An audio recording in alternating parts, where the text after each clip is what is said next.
It's Dave Atkinson here from Drumeo.com, and I'm on Musicians on the Record. Let's hit it.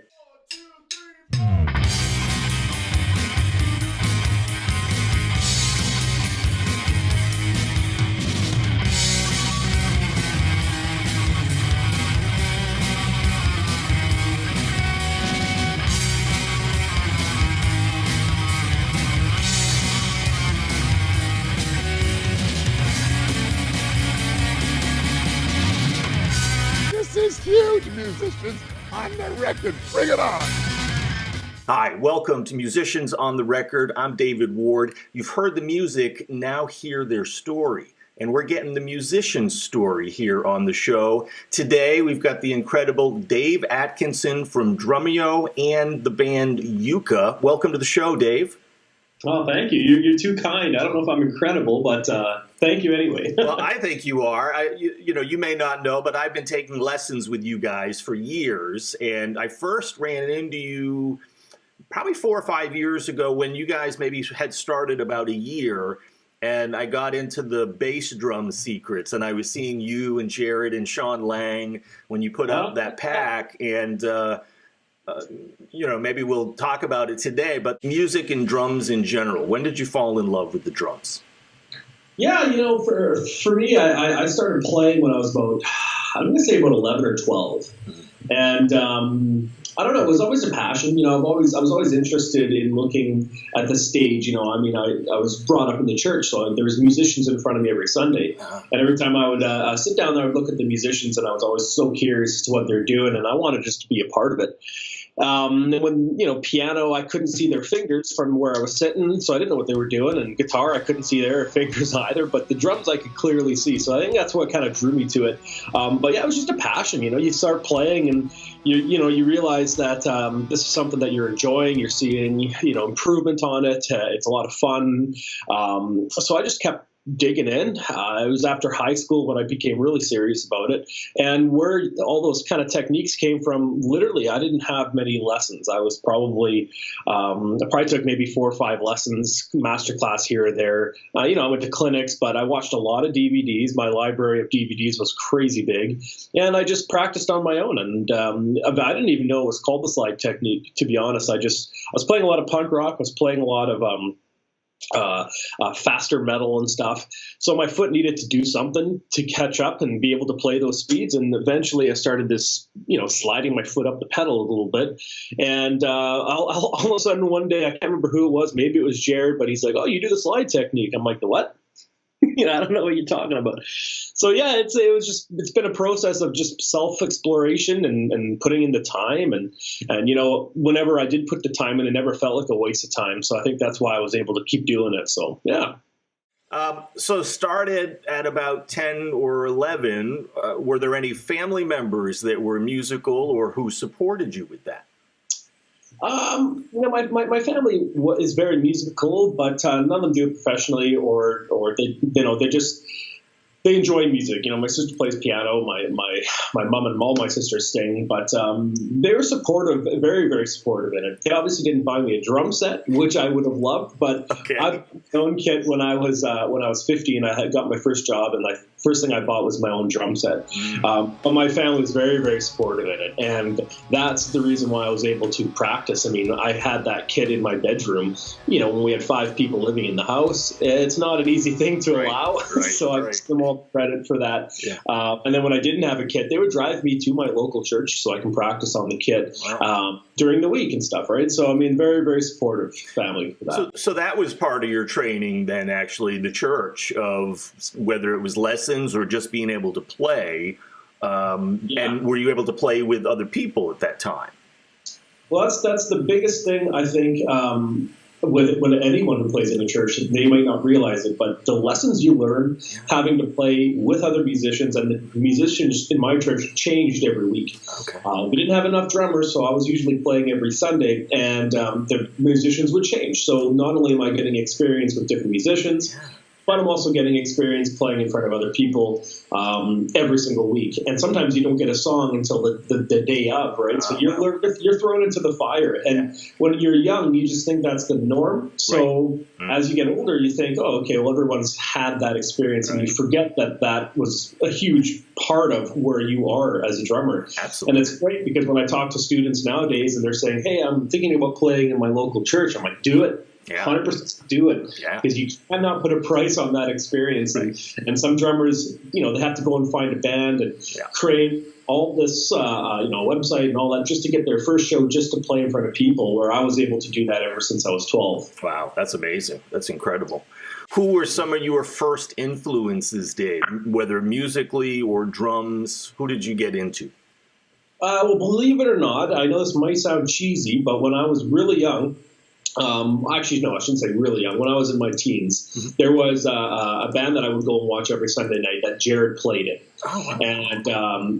And I was actually really blown away with his playing. He was always super crisp, super tight, and he was young at the time too. And I would always go just to kind of watch the drummer, which was Jared. Wow. And we became kind of friends through that. So he was actually one of my first kind of real drummers I looked up to, and it was in a local scene. That's great. But then as soon as I started getting into it a lot more, I started finding drummers like I would say my two biggest inspirations and motivators when I was young were Dave Weckl and Mike Portnoy. I was huge into Dream Theater. I had a huge Dream Theater kick.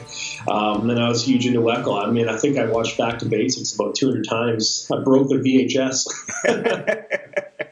Yeah. And so what was it about them, Weckl and Portnoy, that really caught you versus there's other hundreds of great drummers. What was it about them?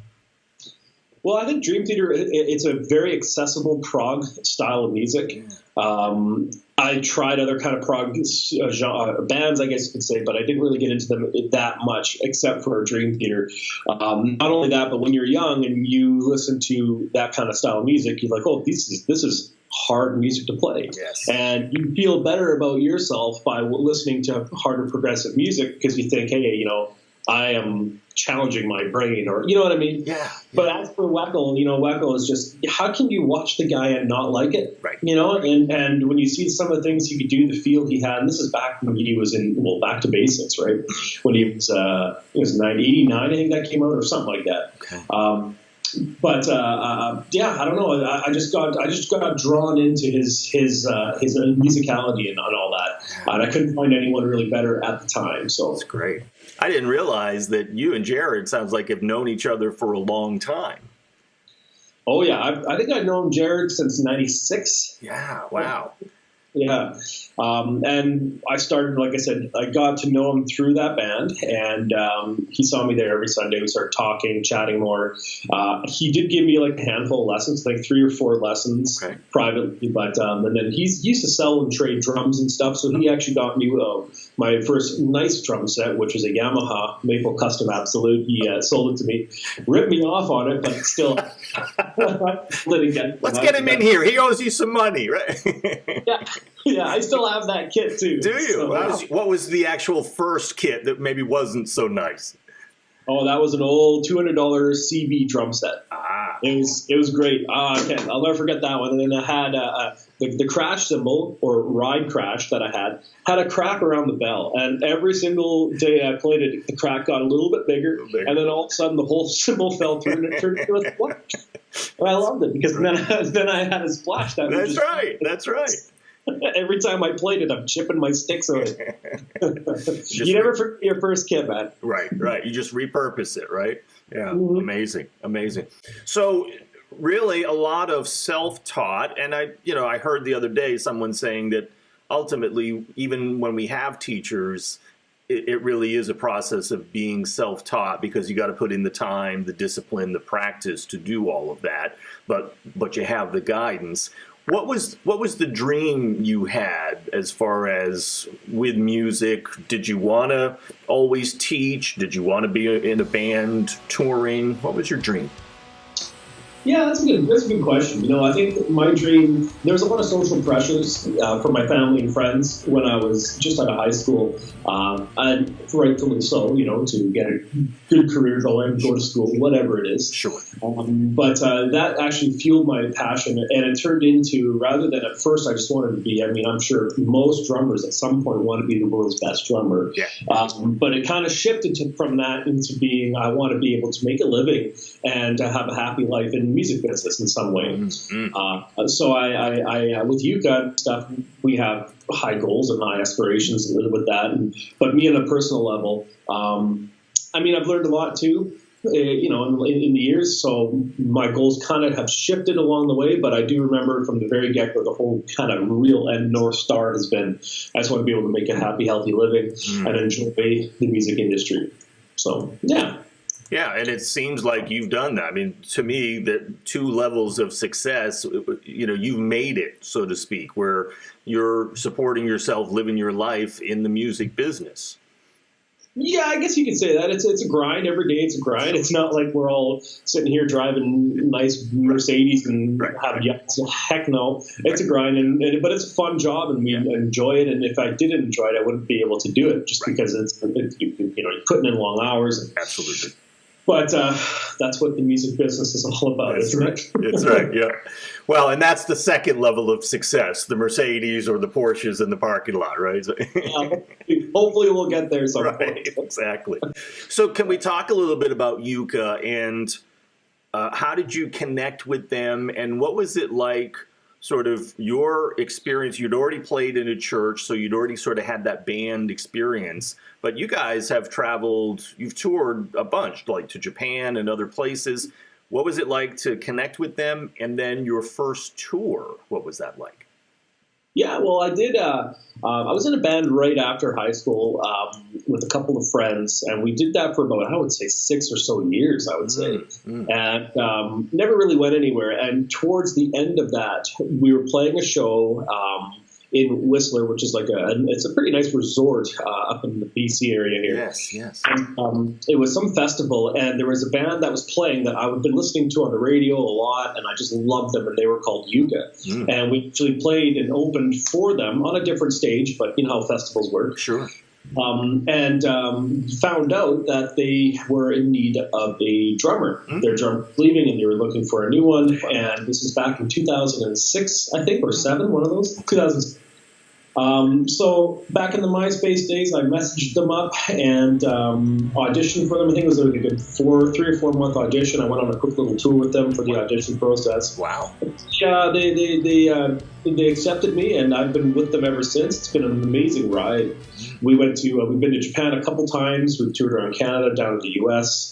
Wow. So it's been a lot of fun. And they're great dudes. The music's awesome. I hope it's awesome, but it's been a lot of fun. But yeah, I originally hooked up with them from playing a show with my old band at the same festival they were playing at, and then we found found them on MySpace, and the next thing you know, I was auditioning, and it was right at the time when my previous band was breaking up anyway, so there was no hard feelings. Okay. It was like a natural transition type of thing, right? Tell us a little bit about Japan and what was that like going there, the travel, the touring, and performing.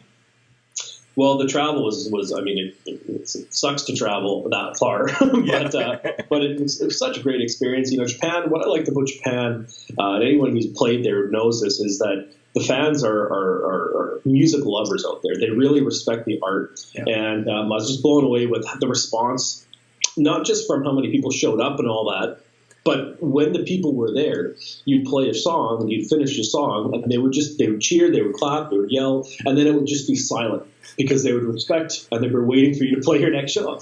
Right. Whereas if you're doing a show here, at least in Vancouver area, you finish your song and everyone's still on, texting on their phone. There's chatter going on over there. It was just a weird experience to see like a couple hundred people all staring at you intently, waiting for you to do the next song. Right. But it was great, man. I love Japan. If you go, we went to Tokyo twice. A couple other places, Okinawa and stuff, but Tokyo is the sweetest because you can stay in one district, play a different bar at different every night, and all on the same strip because it's such a dense city. Yeah. You can spend a whole month just in Shinjuku. You know, it's great. I love it. So awesome. Hopefully we can go back again. Yeah, that's wonderful. And I mean, obviously, from what I've heard, very polite, respectful folks. That's why they sort of let you get to your next song, right? Very polite, very respectful, very clean too. You know, it's just it's a great place to visit. And, we found that a lot of our fan base, I guess you could say, a lot of our plays online and stuff come from Japan. So when we were trying to find a place to tour, that just was the natural first place we all like. Hey, let's go to Japan. Sure. And it was worth it. It was a good call, and we had a great time. That's really great. Any recordings by Yuka that you've been in the studio for? Well, yeah, our last album we've been on a little bit of a break. And I'll explain that in a sec. But our last album came out. It's called Rebuilding the Fallen Empire. That was right when we went on and toured in Japan. We have a couple songs we're working on right now. But Matt Bork, the lead singer, he is just an amazing songwriter and a musician, and he writes music all the time. Yeah. He's got a book of songs that we couldn't keep up with, right? So. Wow. Yeah, we're taking some time to allow him to release that in his own solo kind of project. Wow. Acoustic kind of, he has some electronic stuff in there too, but you should check it out. It's just Matt Borg, it's his own solo stuff. Okay. But yeah, we do hope to get back in the studio soon once he's done all that and work on some more music. Mm-hmm. Okay. Tell me about your experience in the studio, and was this even before Drumeo, or had you had the Drumeo experience, which probably helped you in the studio? Yeah, no, I've been with the Drumeo team here since 2006, so it's been the whole time I've been balancing both. But you know, to be honest with you, I really prefer playing live over studios recording. Not that I don't like doing it, but I just prefer the live aspect of it. But definitely helps when you get studio experience, even if it's just teaching, not recording actual tracks and stuff. So it definitely helped out. But yeah, it was fun. I mean, I've recorded a couple songs, different albums, different studios with Yuka, and each time it's a different challenge. But you're always trying to push yourself. And then when you listen back to it, you know, you dissect it, and then it's like you're giving yourself a review of your own. Yeah. And then as an instructor, you're like, Dave, why did you do that, man? Right. Go back and you got to practice this. Right. It's reviewing game tape, it sounds like, right? So. Oh, yeah, totally. Yeah. When you're playing live, Dave, before the gig, can you say a little bit about what your mindset is, and if you have nerves, which would just make you human, any kind of tools you use to cope with that? Yeah, I honestly say I don't get nervous before shows, and that's mainly because I've been playing in a church since I was 12, and then doing videos and stuff with Drumeo. Yeah. So yeah, it depends. It depends on the show. It depends on how I'm feeling. Sometimes I'll always do some sort of warm up on the pad. Mm-hmm. Sometimes I'll just go for a quick walk. I'll hydrate, drink some water and stuff, and just get into it. I play shows to have fun and to share my art. So if I go up on stage and I'm stressed, if I'm not feeling it, it's never a good time. And then I look back and I'm like, well, what's the point? Yep. So I just try to make sure I'm having a good time. My mind's in the right spot. Crack some jokes with the band, have some laughs, and then go out with that kind of attitude rather than so worried about being 100% precise, because then it's just not fun for you. If it's not fun for you, then the people in the audience, it's not fun for them either. And if I make a mistake, I'm going to own that mistake, and it's going to be one hell of a mistake, and everyone's going to love it. It's going to be a fantastic mistake, is what you're saying, right? Best mistake ever. Best mistake ever. I love it. I love that attitude. That's fantastic. Great. Yeah, because that's natural part of playing, right? Mistakes happen. The mistakes happen in life. Yeah, that's it. That's just the way it is. People, if people understand it, they almost expect it, you know. And then if you not like it's like, oh, make sure you make a mistake at every show. No, that's not. You always want to shoot for the best, but you know, it's almost like when you do have a little flub or you know, a guitar string breaks and you laugh about it, and then everyone's like, oh, you know, hey, it happens, you know, and everyone's kind of joking and you make it work. Right, absolutely. Yeah, you don't plan for it, but you deal with it. So.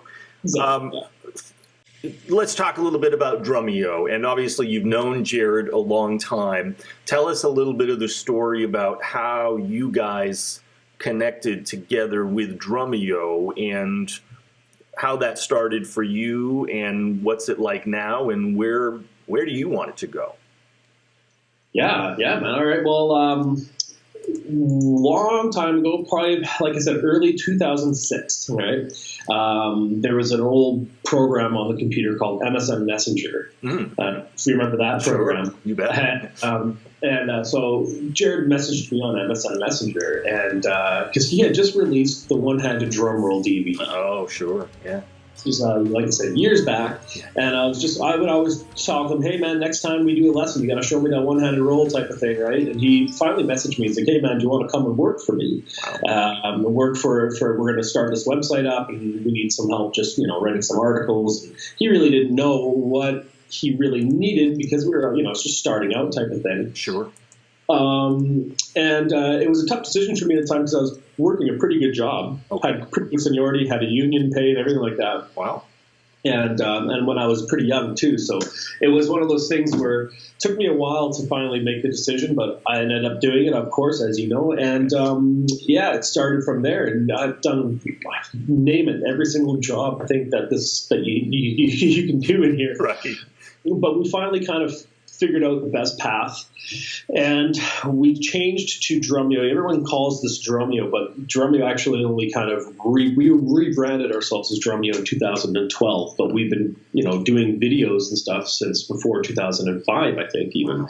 So the whole company kind of rebranded Drumeo in about 2012, but it's been a wild ride, man. And you asked me where I see it going. Well, I mean, Jared's goal and my goal is to be able to reach every single drummer out there.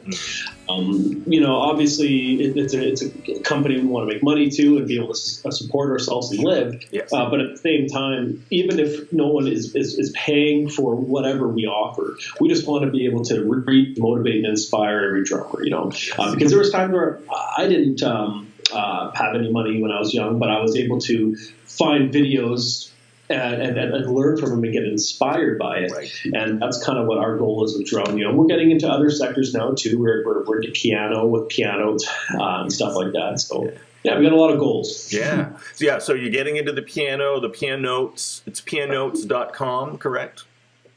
Yeah, pianotes.com. Yeah. Yep. And so actually it took me a little while to wrap my head on it. Drumeo.com actually stands for Drum Education Online, right? Yep. All right, very good. I got that. Yeah. Tell me about. I'm sorry. When we were doing trying to figure out the name for it, we were tossed between doing Drumeo with an I-O, and then we would be Drum Instructional or Drum Instruction Online, or Drumeo with an E. And I don't know if we chose the right one. I think we chose the right one, but a lot of people say Drumeo.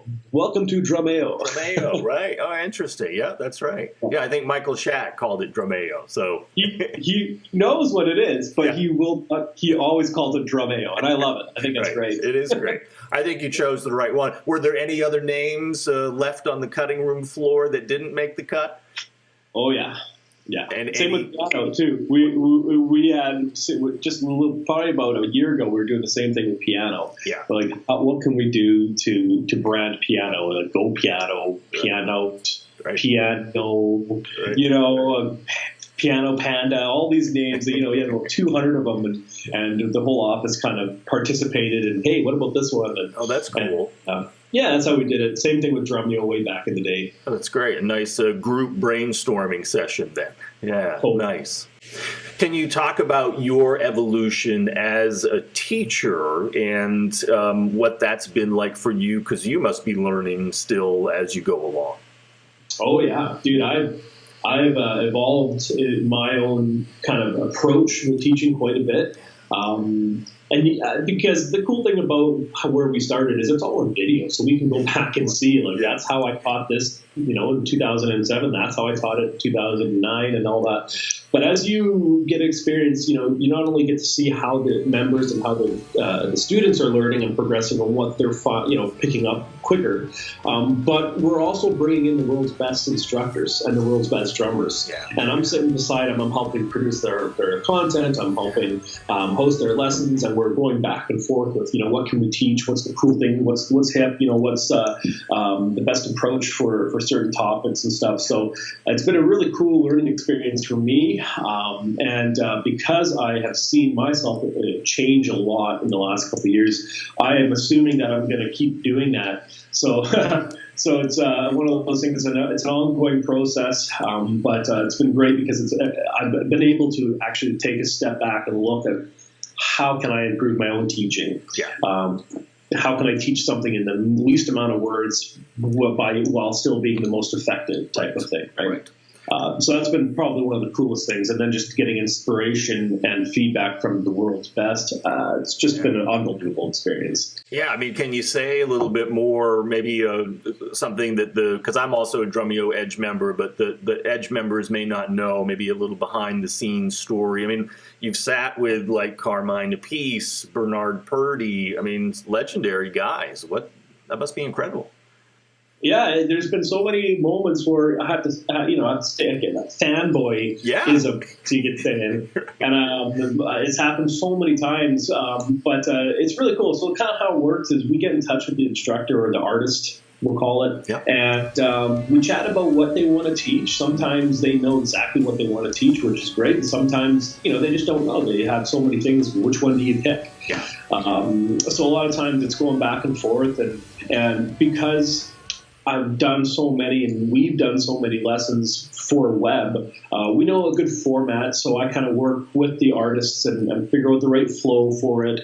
I also transcribe a lot of the stuff too, so they might send me some handwritten notes, or they might send me something from the book that I template out, or we might make it up on the spot. It's one of those things where we do as much prep as we can before the artist comes out. Sure. But then there's those magic moments where we'll be sitting there jamming, or they'll be jamming, warming up, and I'm like, dude, you've got to teach that. Because that was awesome. And then we'll fire up the cameras and we'll do like a quick little 5-10 minute YouTube and stuff, right? But that's one of the coolest things, because it's, you're just going back and forth with ideas. And here I am as a fanboy of, these amazing drummers that I've been watching on DVDs for years and years. Right. And now I'm going back and forth about what they should teach on Drumeo. Right. But it's really cool. It's a lot of fun. You've had so many great drummers on the show, and sort of how could you not have that sort of fanboy feeling at times? Who might be somebody? What's your dream list? If we could dream a little bit, who would you actually want that you haven't had on Drumeo yet? Well, if I could, I wish I could show you, but I've got on my wall, I've got the dream list of all these artists. But no, I mean, there's no one really that we don't want to bring in. If they can offer, if you can show us and inspire other drummers and show something cool, it doesn't matter if you're an A-list drummer who everyone knows is legendary, or if you're a guy on YouTube who's just been working and got some really good skill, Right. It doesn't really matter to us. We want to, in fact, if we can expose the world to an amazing artist, we would love to do that. Right. But if you're asking me personally, who we'd want to bring out? Oh man, there's a lot. I think for me it'd be Vinnie. Vinnie would be up there. So if Vinnie's watching this, come on up to Drumeo, buddy. Vinnie Colaiuta, correct? Colaiuta, yes. Yeah. Love to have Steve Gadd out. Love to have Carter Beaufort out. Oh wow, yeah. Yeah, I mean, there's quite a few. I'd love to have Dave Weckl out. Sure. We've actually chatted with him a bit, but at the same time too, when you have your legends that you've kind of grown up watching, it's almost like it's okay if he doesn't, because he'll always be that guy for me. That's right. Right. Yeah. So it's always goes back to Weckl and Portnoy, right? Back to those two. Yeah. That's good. Well, I hope you get those guys. I'll be watching. It's fantastic. And you're right. Even the guys off YouTube, I mean, Kobus, what an amazing drummer. And the work that you guys did with him was fantastic. Yeah, exactly. It's like sometimes these YouTube artists, they just get such a crazy following. Yeah. And because they're always playing and posting videos, and the same Casey Cooper and Maytel, they're great. And there's other ones out there. And we've even seen drummers that have no following, but we just look at their videos and like, oh my goodness. Like we just had, for example, Tosin Aribasala out. And you might not know who he is. No. We were at PASIC, Jared and I. Yeah. We watched him play a clinic, and we looked at each other. And we're like, this guy's unbelievable. Wow. His creativity is insane. And I guess you can say it's not easy to impress us because we watch clinics all the time. Yeah. So we're impressed. We're like, okay, we're bringing this guy out. We just had him out in March last.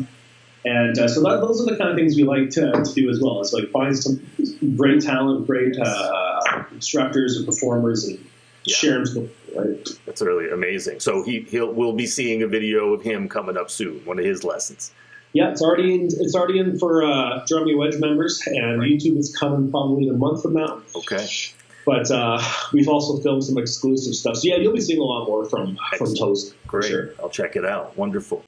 Yeah. With your teaching, Dave, whether you do it on Drumeo or privately, what are the top 2 or 3 things that you feel like a drummer and or musician needs to learn, needs to work on? Well, I think the first thing is just knowing what their goals are and figuring out their plan based around their goals. The easiest thing for a drummer to say is, I just want to be a really good drummer. And that's really too broad. It's like you with that kind of approach, that you can get overwhelmed, and then you can, your focus kind of goes away. So I think the first thing is just knowing what you want to do. If I just want to jam in my garage with my friends, great. If you want to become a jazz star, great. If you want to become a recording guy, there's so many different things. So knowing that first will allow you to choose the right path. Yeah. But then the biggest thing is, just making sure that you're practicing and maintaining on a daily, and making sure your singles and you're feeling loose when you play. Don't overcomplicate it. I think the thing that I'm seeing a lot these days is, drummers are almost watching videos 1-to-1 with their practice. In other words, if they watch 1 hour of lessons, then they'll do 1 hour of practice. Or sometimes it's even 2-to-1, 2 hours of watching, 1 hour of practice. So I think the biggest thing is just to flip that around. If you're putting time in, maybe it's 3 hours of practice for every 1 hour of video, or 10 hours of practice for every 1 hour of video, whatever it is. Yeah. Just make sure that ratio is flipped, so you're actually getting more time behind the kit, because drummers are always trying to look for solutions, when realistically, if you just put the time in, the development usually takes care of itself. Yeah. At least that's what I saw with me, So we give direction, and we give exercises, and we give lessons on certain things, which is great, but at the end of the day, you got to put the time in. Tell me about some of the stuff around the business of music, whether it's Drumeo, whether it's playing with Yuka, and what's changed since you have started.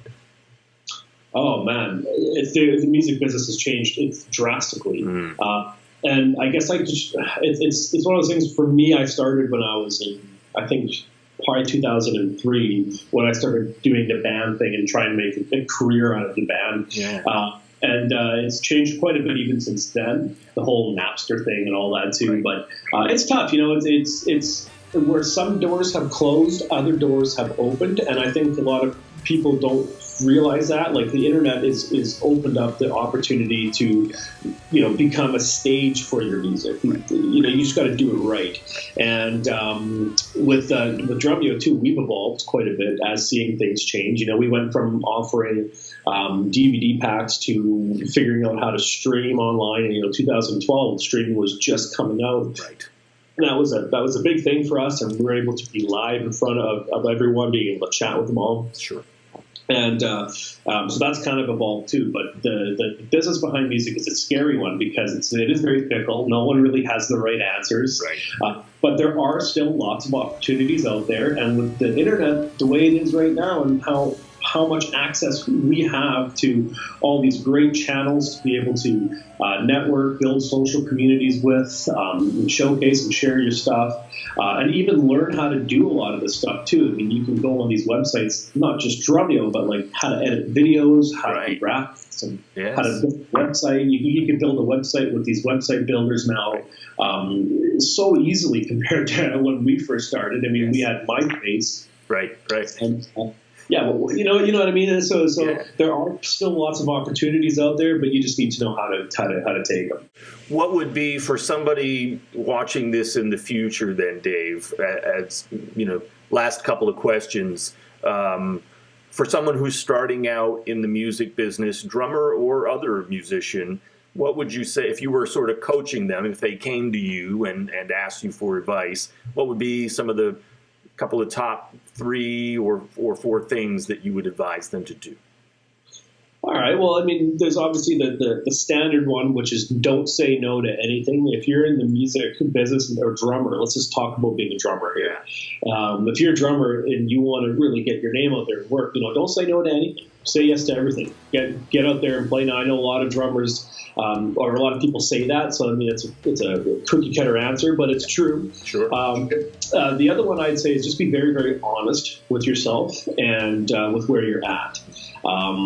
Meaning, if you listen to yourself on a recording and you don't fake it and don't say, hey man, I can do this. I can really understand where you're at as a drummer and be honest with yourself. Do you need to practice more? Do you need to work on, what is it that you need to work on? And it's the same thing with everything in life. If you can just look at your own work and your own self and say, hey, look, let's be completely honest, because we put these, masks on over ourselves a lot. And especially in the music business, we'll do that, build false hope and stuff. So just be honest. And if you're honest with yourself, then you'll be able to figure out, okay, this is where I want to go. Even with your own goals, like some drummers, they want to be Dave Grohl, they want to be that guy who's a rock superstar. And that's cool if you want to do that. Nothing wrong with that. Just be honest with yourself, though, so and then you can kind of reverse engineer your steps to get there, right? Mm-hmm. And the last one is just work your butt off.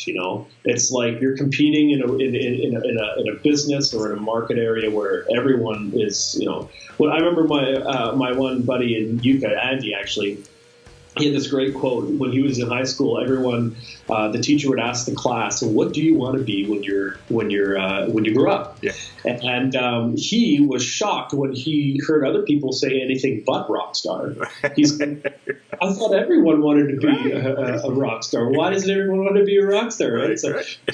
So it was cool because it brought me to the realization. It's like, there's a lot of people out there that are shooting for this. So you just got to work your butt off. Don't be lazy. If you want to be a really good drummer, put the time in to be a really good drummer. And like that goes back to being honest with yourself. If you're not there, well, have you practiced 8 hours today? Right. No? Well, then that's probably why. Don't blame it on other things, right?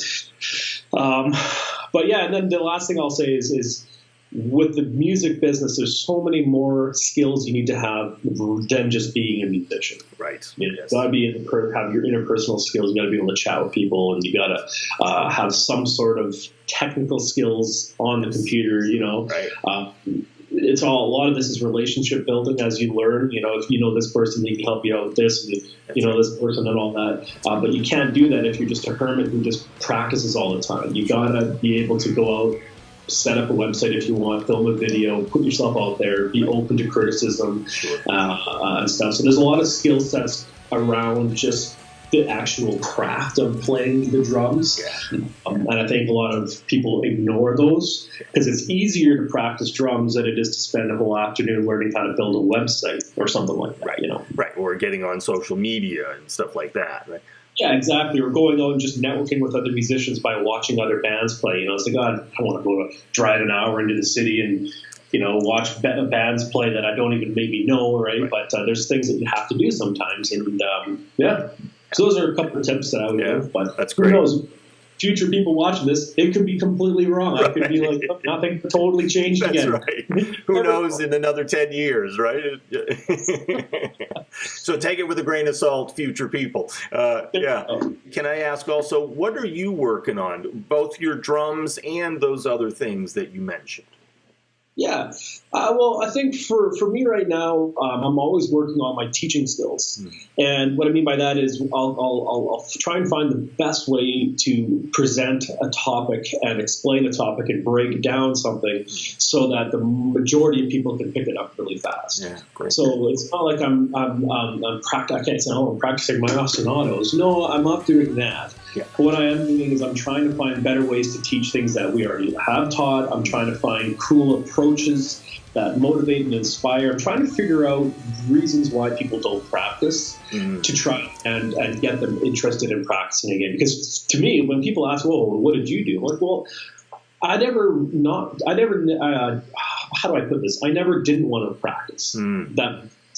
There was always I always wanted to wake up being a better drummer than I was when I went to bed.